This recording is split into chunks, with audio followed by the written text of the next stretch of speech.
Este es un podcast powered by El Cañonazo. Dixo presenta. Su atención, por favor. Dixo is back. Los malos han aprendido antes a manejar las redes que los buenos. Y lo que nos estamos encontrando es que se han convertido en pequeñas cámaras de eco. Los medios, las redes sociales, el Twitter de 2007, que era un espacio de conversación, se ha convertido en el año 2023 en una competición de cámaras de eco en la que la conversación ya no existe. No pretendes convencer a los rivales, no pretendes conversar con ellos, solamente quieres alcanzar el mayor número posible de personas.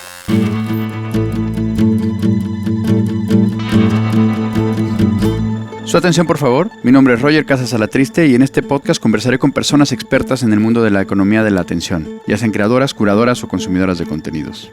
Hoy en Su atención, por favor, hablaremos con César Calderón, reconocido experto en comunicación política y estrategias electorales, tanto en España como en América Latina. César, vasco de Bermeo, se graduó en Derecho en la Universidad de San Pablo CEU y su pasión por la comunicación lo llevó a convertirse en uno de los impulsores del concepto de gobierno abierto en España. En 2014 fundó Red Lines, una consultoría estratégica especializada en asuntos públicos y pionera en herramientas digitales para la participación ciudadana. César es columnista en The Objective y analista político habitual en varios medios de comunicación como Canal Sur, ETV, A3 Media, Telecinco y 4. Calderón ha recibido múltiples reconocimientos por su trayectoria, incluyendo el Victory Award a la mejor campaña institucional con la campaña digital de la Unión Europea, el Ministerio de Educación de España y la UGT. Como autor, ha publicado varios libros que promueven la transparencia política, como la Guía Práctica para Abrir Gobiernos, Open Government, Gobierno Abierto y Otro Gobierno. Con César hablaremos del lado positivo de la polarización, de cómo conectar al unísono con las personas que votan con la cabeza, con el corazón y con el estómago, y de por qué cada vez más personas toman esta decisión 48 horas antes de votar. Muchas gracias por su atención, y más hoy, que vivimos en una especie de campaña electoral constante y en un clima de polarización cada vez más extrema. Da igual si escuchas esto hoy, o en 6 meses, o en un año. Y da igual si vives en España, en México o en Islandia. Por esto, hoy vamos a hablar sobre política desde el punto de vista de quienes recibimos los mensajes de los políticos todos los días. Y para esto, nadie mejor que César Calderón. César, bienvenido. ¿Qué tal, Roger? ¿Cómo estás? Pues nada, un gusto tenerte por aquí. El gusto es mío, te lo aseguro. Pues mira, hoy vamos a intentar entender el papel que juega la política en el contexto de la economía de la atención y cómo los usuarios, los consumidores, podemos sobrevivir a ella. Y voy a arrancar por lo que supongo será uno de tus primeros retos, que es ¿cómo le explicas a un político que sus contrincantes no son solamente otros políticos? Pues con mucho cuidado y muy despacito. Es decir, venimos de una tradición política, la europea, en la que los partidos tradicionales estaban absolutamente acostumbrados a ser las únicas estrellas durante el tiempo de campaña. Es decir, medios tradicionales, televisiones, radios, periódicos. Internet viene a romper ese monopolio y lo rompe con absoluta contundencia.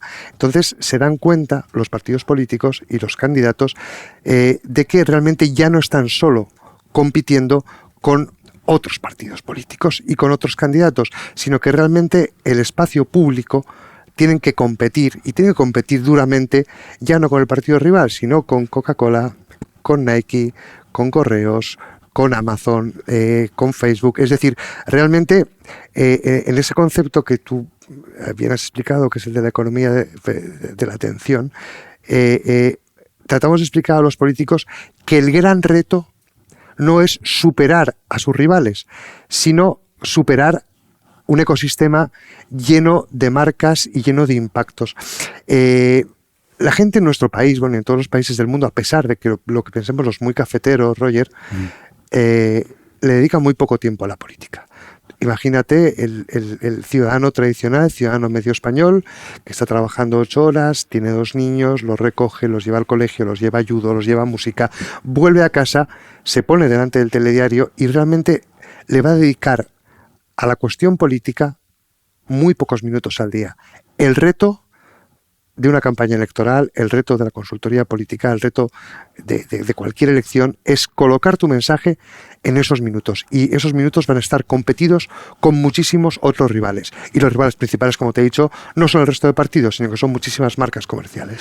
Y concretando sobre esos retos, ¿cuáles serían, digamos, los desafíos principales para tanto los políticos como sus estructuras, sus partidos, para captar y mantener esa atención del público? Pues en primer lugar, tener un mensaje atractivo. En segundo lugar, tener un mensaje adaptado. Y en tercer lugar, colocarse delante de esa sociedad de forma que sea comprensible. Es decir, los políticos en nuestro país y en todos los países hablan un idioma muy especial, que es el politiqués. ¿De acuerdo? Que es un idioma que se entienden entre ellos, pero cuando el ciudadano de infantería se enfrenta a esos mensajes, realmente entiende muy poco de lo que están diciendo. Nosotros pensábamos, siempre los que venimos militando y los que estamos en política desde nuestra adolescencia, que somos seres racionales y que por la razón, por el cerebro, vamos a llegar a la ciudadanía. No es cierto. No somos animales racionales. En realidad existen 3 tipos de voto. El voto de cabeza, el voto de corazón y el voto del estómago. El voto de cabeza es el voto racional y muy poca gente lo ejerce. Hay otra gente que tiene el voto del corazón, el voto emocional, y otra gente el voto, digamos, el voto estomacal, ¿no? El voto de las entrañas. Entonces, realmente nuestro trabajo consiste en dar de comer a esos 3 tipos de voto, no solamente al voto racional. Que debe ser complicadísimo tener ese balance de dieta, ¿no? Sí, es complicado, pero realmente también tenemos herramientas que nos ayudan a hacerlo. Es decir, la política ha dejado de ser terreno de la intuición. Nosotros, como bien sabes tú, porque has participado en alguna campaña con nosotros, realmente basamos nuestras campañas en lo que llamamos el modelo Red Lines, que el primer paso siempre es científico. El primer paso son los estudios cualitativos que tú has visto, Roger, las encuestas que tú has visto, que nos dicen exactamente qué es lo que piensa la ciudadanía en base a los temas clásicos de campaña, en torno a los temas que van a decidir el voto. Y a partir de ese primer impacto construimos la reason why, que es la razón por la que la gente va a votarnos, y después estructuramos la campaña. Pero, a ver, al final de cuentas, vivimos en la sociedad de la imagen y por lo tanto, yo que parece que es mejor tener candidatos carismáticos, dicharacheros y de mirada cómplice que personas con preparación o con ideas muy potentes, ¿no? O al revés. Sí. Sí, o al revés. Te pongo un ejemplo. A ver. ¿Tú quién crees que resultaría un adversario formidable para un candidato como el que tú has definido? Donald Trump. ¿De acuerdo? Donald Trump, un tipo excesivo, fotogénico, que se come el escenario, que dice frases que son absolutos hits.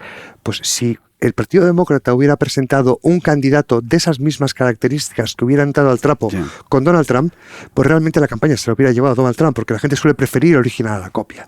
En cambio, los demócratas presentaron a un candidato que era todo lo contrario, un apparatchik clásico del Partido Demócrata con muy poca telegenia, un señor muy mayor que realmente no competía en los terrenos que competía Donald Trump. Frente al candidato mediático, pusieron a un candidato eficaz. Y realmente de esa confrontación es donde ha surgido el último gobierno del Partido Demócrata en Estados Unidos. Y que su gran crítica es ser aburrido. Sí, pero es que a un candidato como Donald Trump solamente le puedes ganar un candidato aburrido. No hay otra forma, Roger. Un candidato que compita por la atención con un profesional, con una bestia de la atención, como Donald Trump, está abocado al fracaso. ¿Cuánto falta para que veamos un influencer en la mesa del Congreso de los Diputados? Yo creo que tenemos unos cuantos influencers. Ya estamos, ¿no? Sí. De hecho, tenemos en el Congreso de los Diputados a auténticos genios de la venta de humo que han conseguido percutir en las listas de los partidos políticos gracias a ser especialistas pues, en una red social como Twitter. Evidentemente, la eficacia de estos diputados ha sido muy baja. Oye, con tu experiencia en campañas y en estrategias europeas y americanas, ¿cuál dirías que son como las grandes diferencias, si las hay, entre cómo se hace la política en cada uno de estos lados del charco? La financiación y los límites. En Europa tenemos leyes electorales que hay que respetar, plazos políticos que hay que respetar, financiación de partidos y campañas que hay que respetar. En América Latina es una maravillosa selva en la que la financiación de las campañas políticas no se sabe dónde, pero aparece, donde no hay reglas, y si hay reglas se subvierten, y donde los candidatos tienen todo el campo del mundo para hacer lo que digan y lo que necesiten. Es decir, la gran diferencia es esa, la financiación y el marco jurídico, el marco reglamentario. ¿Y cómo dirías que está volviéndonos al símil que decías antes del voto racional, el voto estomacal y el voto emocional? ¿Cómo se balancea esto en cada uno de estos territorios? Dependiendo de la elección. Es que depende de cada elección. Nosotros venimos en España de algunas elecciones de continuidad en las que el peso del voto económico en Estados Unidos, por ejemplo, la campaña entre Clinton y Bush, fue un voto puramente racional, un voto económico. Ahora hemos vuelto al voto emocional de los míos contra los otros. En España hemos pasado también por esas fases, es decir, hemos tenido campañas absolutamente emocionales, la campaña Felipe González del 82, la campaña José María Aznar del año 1996, la campaña última, la primera de Pedro Sánchez, y ahora vamos de nuevo a un voto absolutamente emocional. Es decir, yo creo que estamos en la primera gran campaña negativa de nuestro país. Es decir, todas las campañas en España, por mucho que digan en los medios de comunicación, han sido fundamentalmente propositivas, ¿de acuerdo? En cambio, esta vez vamos a lo que es una campaña de enfrentamiento puro de emociones de la derecha contra la izquierda, en la que no van a hacer prisioneros. Y eso nos lleva a uno de los temas que ya no te digo que son de los grandes temas de la política, sino en general, yo creo que de la sociedad hoy en día, que es la polarización, ¿no? ¿Cuál dirías que es tú la relación entre esa polarización política que se vive casi en cualquier país y los medios de comunicación? Bendita polarización, Roger. Bendita polarización. Sí, bendita polarización. A mí no me gustaría vivir en un país en el que no tuviéramos opciones políticas diferenciadas. Es decir, un país, pues no sé, las dictaduras o los regímenes autocráticos producen siempre partidos que van partidos turnistas, que no hay partidos en los que no hay diferencias ideológicas. En Estados Unidos, durante pues prácticamente los 40 primeros años del siglo pasado, no había diferencias apreciables entre los republicanos y los demócratas. De hecho, había partes del Partido Demócrata que eran de izquierdas y otras de derechas, partes del Partido Republicano que eran progresistas y otras que eran conservadoras. Yo creo que la polarización, bien entendida, se puede entender como un bien social, porque realmente otorga a los ciudadanos la posibilidad de elegir entre opciones realmente diferentes. Claro, que a lo mejor es una cosa que está buscada por decir, oye, vamos a buscar cuál es el extremo de esta diferencia que tenemos entre tu opción y la mía, y que siempre acaba siendo, oye, si votas por el otro es una catástrofe terrible, cuando seguramente igual no lo es, ¿no? Sí, seguramente no lo es en ninguno de los casos, efectivamente, pero cuando las elecciones comienzan a estar competidas en España, cuando se rompe el turnismo, se rompe el bipartidismo y entran a los partidos del 15M, los partidos 15mayistas, desde Podemos hasta Ciudadanos, hasta el hijo putativo del 15M, que es Vox, ¿eh? Es decir, Vox es, digamos, el hijo no querido del 15M y es el único que sigue vivo de momento. Entonces, con la llegada de estos partidos se aumenta la oferta política a la ciudadanía y la gente puede elegir entre más opciones, y a mí me parece maravilloso. Okay. Pero mira, te voy a contar una anécdota. Una noche estaba cenando con un grupo de amigos que eran de diferentes puntos de vista ideológicos, ¿no? Y la discusión se calentó hasta un grado bastante incómodo, ¿no? Y en ese momento, afortunadamente, nos miramos y paramos y comprendimos que esa discusión tan acalorada no nos pertenecía a nosotros, ¿no? Sino que más bien era el éxito de los políticos que habían llevado esta polarización de la conversación política hasta nuestra mesa, ¿no? Nosotros afortunadamente supimos parar, cambiar de tema, pero supongo que habrá mucha gente que por evitar estas discusiones está dejando de verse, de saludarse, de hablarse. Y mi pregunta es, ¿no es la fractura de la sociedad el fracaso de la política? Sin ninguna duda, pero no estamos en ese campo. No estamos en ese territorio. En ese territorio estaban en Cataluña cuando el Procés. Efectivamente, esa polarización exacerbada, en la cual impedía a los amigos y a los familiares poderse reunir en torno a una mesa. Es decir, eso sí es una polarización negativa. En cambio, yo creo que en estos momentos cualquier familia de nuestro país va a tener en una mesa de Navidad desde gente que vota Podemos hasta gente que al primo Paco, que es autónomo que vota Vox. Sí. Y yo creo que eso no va a impedir el diálogo entre todos nosotros. Sí, son cosas que se dan como de forma cíclica, pero por ejemplo, historias muy parecidas a las que escuchábamos de que sucedían en Cataluña hace unos años también pasaban más o menos al unísono con las últimas elecciones presidenciales en México, ¿no? O sea, Sí. estaban los primos de Morena que no se podían hablar con los primos del resto de todos los países porque literalmente se paraban de la mesa y se iban, ¿no? O sea, que eso a mí, yo de mis años mozos, Sí. no recuerdo que existiera. Y menos mal que no había pistolas, ¿no? No, pero ese es el efecto AMLO. Es decir, lo que se produjo en tu país, en México, no fue un cambio político, ha sido un cambio de régimen. Ya. Es decir, la primera vez que pierde las elecciones, el PRI es contra el PAN. Y el PAN lo que hace es tratar de sustituir al PRI. Y lo que sale de las tripas del PRI, que es AMLO, realmente lo que está intentando producir es un cambio de régimen dentro de México. Un cambio de régimen dentro del régimen, que al final es un PRI 2. Yeah. Es un PRI 2 que nace de las entrañas del monstruo. Sí, yo entiendo perfectamente que, igual que en Estados Unidos, ahora el Partido Republicano está, pues, tremendamente dividido entre los más clásicos del Partido Republicano y después los nacionalpopulistas que se reúnen en torno a Donald Trump. Pero es que aquí en España pasa lo mismo. Es decir, la gente más clásica del PSOE histórico tampoco puede soportar a los neopopulistas que están en torno a Pedro Sánchez. Pero mi impresión, en definitiva, Roger, es que lo pueden llamar polarización en los medios de comunicación. Yo lo llamo opciones. Yo llamo que tenemos más opciones para votar y creo que eso siempre es sano para una sociedad. Lo podemos calificar extrema derecha, extrema izquierda, bien, vale, pero tenemos un sistema suficientemente sólido. Hablan de la mala salud de la democracia. Yo hablo de la mala salud de hierro de la democracia. Nuestra democracia en España ha soportado desde las movilizaciones del 15M frente al Congreso hasta la presencia de un país que hay gente que denomina de extrema derecha y que tiene postulados que lo son, como es Vox, y no se ha resentido. Yeah. Seguimos teniendo elecciones libres, abiertas, democráticas, competitivas, y sigue habiendo, y esa democracia, ese mal sistema político, ya ha sido capaz de producir mayorías del Partido Socialista, del Partido Popular, mayorías del PSOE, gobierno de coalición del PSOE con los partidos de extrema izquierda, y probablemente ha producido otros tipos de gobierno ahora, con lo cual parece que no estaba mal pensado del todo, ¿verdad? Totalmente.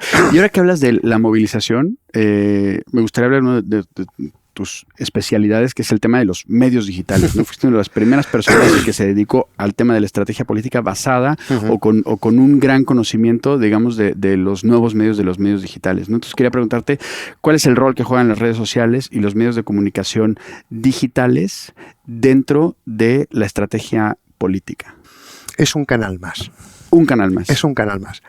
Es importante, pero es un canal más. Hace unos años, pues tú estabas allí, discutíamos sobre qué iba a significar Internet en el mundo público, en el mundo de los gobiernos, en el mundo de las elecciones, y éramos tecnooptimistas, ¿no? Pensábamos que realmente Internet iba a significar un punto de no retorno, un cambio hacia una democracia más participativa, hacia una democracia más real, hacia una democracia más transparente. Bien, no ha sido así. Los malos han aprendido antes a manejar las redes que los buenos. Y lo que nos estamos encontrando es que, se han convertido en pequeñas cámaras de eco. Los medios, las redes sociales, el Twitter de 2007, que era un espacio de conversación, se ha convertido en el año 2023 en una competición de cámaras de eco en la que la conversación ya no existe. No pretendes convencer a los rivales, no pretendes conversar con ellos, solamente quieres alcanzar al mayor número posible de personas. Entonces, las redes son un canal más en el que hay dos formas de trabajar, ¿de acuerdo? Los partidos que no saben de esto tratan de conseguir votos en las redes mediante campañas orgánicas, claro. ¿De acuerdo? En cambio, los partidos que saben sí saben de esto, lo que están haciendo es invertir en publicidad segmentada en redes sociales y, si quieren reducir costes, estamos ya introduciendo campañas diseñadas a través de inteligencia artificial. Y nos han hecho también muy holgazanes, ¿no? Porque es más fácil dar un retweet que salir a la calle a una manifestación y salir a la calle a votar directamente, ¿no? Sí, el sofactivismo, ¿no? Sofactivismo. El sofactivismo. Cuéntanos de eso, por favor. El sofactivismo es que en las movilizaciones del 15M en el año 2011 había mucha gente que pensaba que hacer un retweet era hacer la revolución. Ya. y que estaban haciendo la revolución desde el sofá de sus casas. Bueno, yo creo que es una cosa que está súper arraigada, vamos. Sí, lo que sucede es que la eficiencia de todo esto ya es mucho menor, Roger. Es decir, antes los medios de comunicación miraban las redes sociales como una novedad. Y conseguir un hit, conseguir un tuit muy retuiteado con una pieza, aunque fuera muy, muy elaborada, realmente permitía que esa pieza llegase a los medios de comunicación. Ya no pasa eso. De acuerdo. Ya no pasa eso. Tenemos un amigo común, Santi Arias, que ha definido las nuevas estrategias de vídeos de contraste, los famosos vídeos negativos, caracterizándolos como las dos formas de reproducción, ¿no? de los mamíferos y de los insectos. Bien, A ver. bien. Antes estábamos en, no sé si se llama Y, la forma que son los mamíferos que tienen una sola cría que la cuidan hasta que llega mayor. ¿De acuerdo? Esa es la comunicación tradicional. Sí. ¿De acuerdo? Hacemos un gran vídeo electoral, lo colocamos en las redes y lo alimentamos hasta que sea un hit. Bien, esto ya no funciona. Ahora vamos al modelo X, que es el de las arañas. Y por eso lo llamamos lo de los vídeos araña, que es la producción de muchas pequeñas producciones muy baratas que se sueltan a los medios, se sueltan a las redes con la esperanza de que alguna de ellas llegue a producir el hit. Entonces, es la estrategia Y contra la estrategia X. Ahora, para esto necesitas o muchísimo presupuesto o un gran conocimiento de herramientas de inteligencia artificial y demás, ¿no? Sí, y además necesitas, al final nos estamos dando cuenta de que la producción es una coiné, ¿de acuerdo? Es decir, lo que es importante es tener los canales de aceleración. Es decir, antes con una buena producción llegabas. Ahora, si no tienes buenos canales de aceleración de esos contenidos, no puedes llegar nunca al gran público. ¿Quién coloca ya un vídeo en Twitter? ¿Qué partido lo coloca para que lleguen a los medios de comunicación? Ninguno. Entonces, ahora la estrategia pasa por canales de pago, pues como es Meta, y pues por algunos partidos, yo creo que bastante poco informados, por tratar de poner a sus candidatos bailando en una aplicación financiada por el gobierno chino, que es una cosa que no voy a entender nunca. Absolutamente. Oye, ya ahora hemos tenido como la perspectiva desde quienes piensan y quienes ejecutan las campañas, pero me gustaría ahora hablar un poco desde el lado de quienes las percibimos, quienes las encajamos y quienes acabamos tomando una decisión u otra a partir de las propuestas, ¿no? Yo diría, ¿cómo podemos aislarnos, digamos, de todo el ruido y entender lo que realmente nos está contando un candidato o un partido? O sea, ¿cómo podemos leer e interpretar los mensajes para poder tomar decisiones informadas?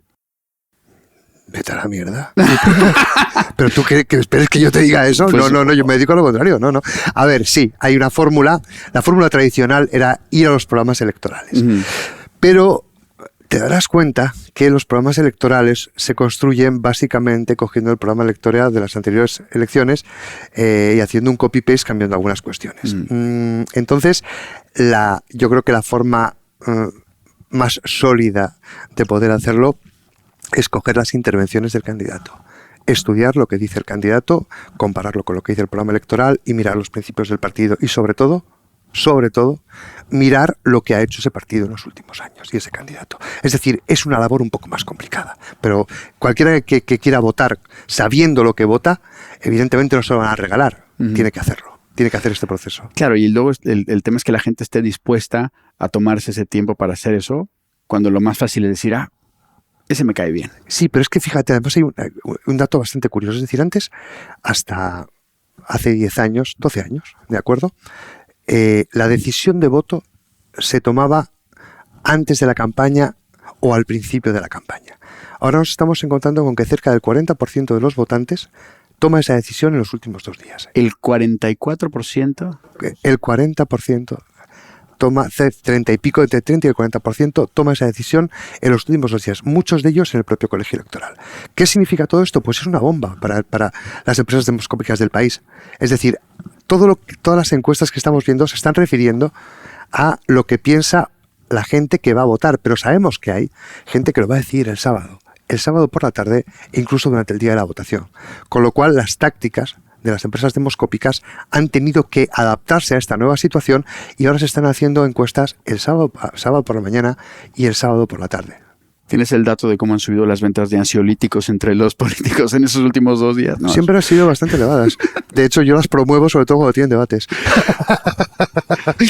Buena idea. Oye, hablando de esto, me consta que las personas más conectadas a nivel de consumo informativo y cruce de mensajes de WhatsApp y Telegram son quienes trabajáis en política. ¿Tú qué sueles hacer para desconectar de todo esto? No lo he conseguido todavía. No lo has No lo he conseguido todavía. El día que lo consigas Sí, me avisas. a ver, corto y me voy a la playa, ¿vale? Pero es que en pleno proceso, es que además yo pensaba irme de vacaciones después de las elecciones municipales y autonómicas que han supuesto un esfuerzo brutal para el equipo de Red Lines, en el que unas elecciones en las que hemos estado llevando 8 campañas autonómicas y municipales. Y ha sido un proceso muy fuerte. Por cierto, 6 ganadas, no está mal. No está mal. No está mal. Felicidades. Estamos contentos. Pero claro, ahora Pedro Sánchez nos ha convocado a elecciones y, chico, pues habrá que responder, porque los medios de comunicación están siempre deseosos de tener opiniones expertas sobre este tipo de cuestiones. Así que las vacaciones de este año están planeadas para noviembre o algo así, ¿no? Sí, yo lo voy a consultar probablemente con los trabajadores de mi empresa, les dejo que trabajen ellos, a los trabajadores de Red Lines, y me voy de vacaciones. Creo a ver si están de acuerdo.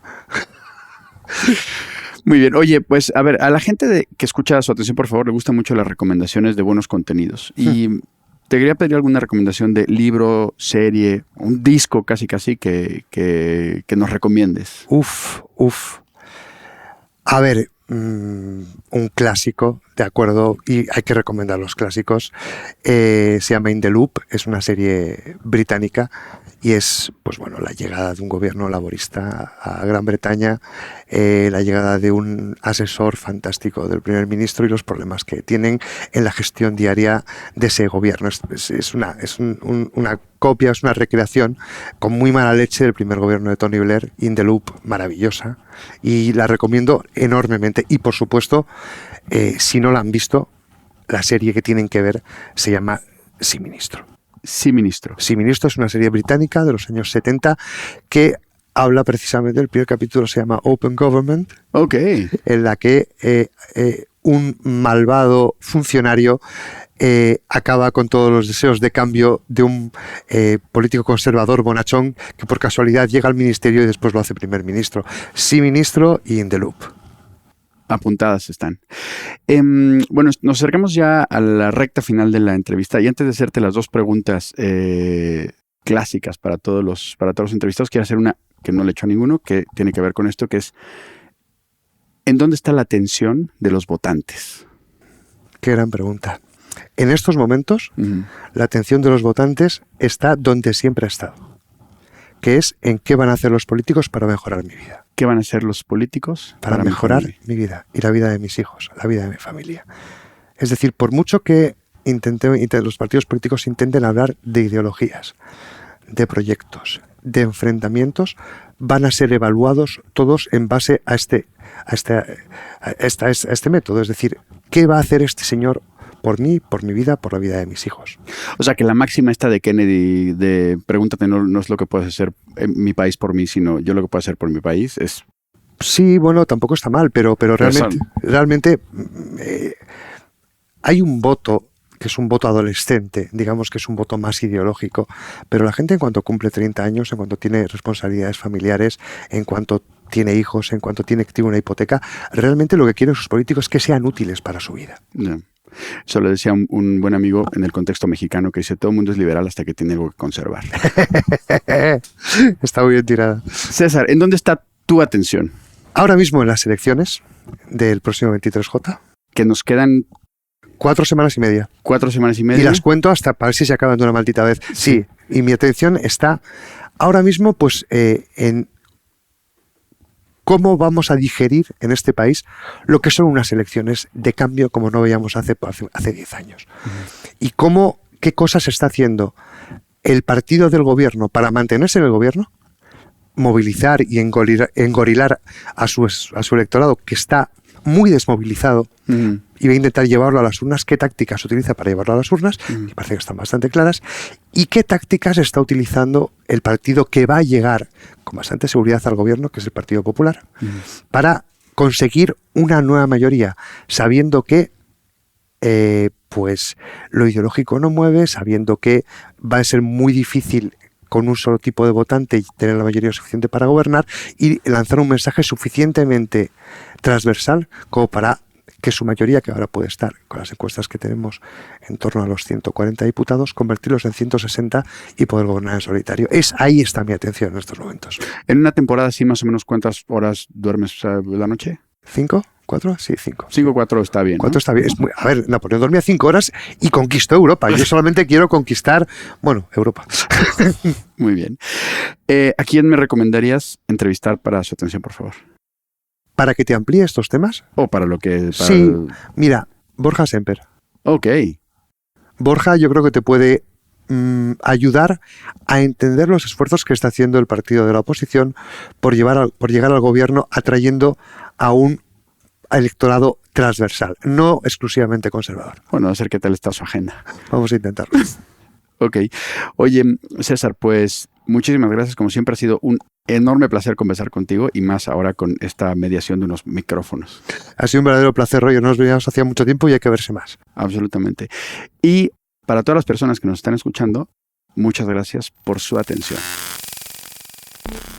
Esto ha sido Su Atención, por favor.